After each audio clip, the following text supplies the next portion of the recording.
অসমত প্ৰচণ্ড গৰম পৰিছে। তাপমাত্ৰা 40 ডিগ্ৰী চেলচিয়াছে অতিক্ৰম কৰিছে। এনে অৱস্থাত আমি দেখিবলৈ পাওঁ যে খাটিখোৱা অসমৰ চাহ শ্ৰমিকসকলে পুৱা 8 বজাৰ পৰা সন্ধিয়া 4 বজালৈকে তেওঁলোকে প্ৰচণ্ড গৰমক নেওচি কাম কৰিব লগা হৈছে। আমি দেখিবলৈ পাইছোঁ যে প্ৰচণ্ড গৰমে চাহ শ্ৰমিকৰ স্বাস্থ্যৰ অৱনতি ঘটাইছে। সেয়েহে আমি সদৌ অসম আদিবাসী ছাত্ৰ সন্থাই অসমৰ শ্ৰম মন্ত্ৰী ৰামেশ্বৰ তেলী ডাঙৰীয়াক দাবী জনাওঁ যে তেওঁলোকৰ যি কামৰ সময়সীমা সেই কামৰ সময়সীমা সলনি কৰিবলৈ কাৰণে অনুৰোধ জনাইছোঁ। অসমত প্ৰচণ্ড গৰম পৰিছে। তাপমাত্ৰা 40 ডিগ্ৰী চেলচিয়াছে অতিক্ৰম কৰিছে।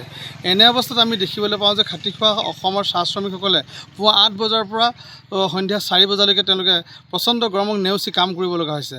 আমি দেখিবলৈ পাইছোঁ যে প্ৰচণ্ড গৰমে চাহ শ্ৰমিকৰ স্বাস্থ্যৰ অৱনতি ঘটাইছে।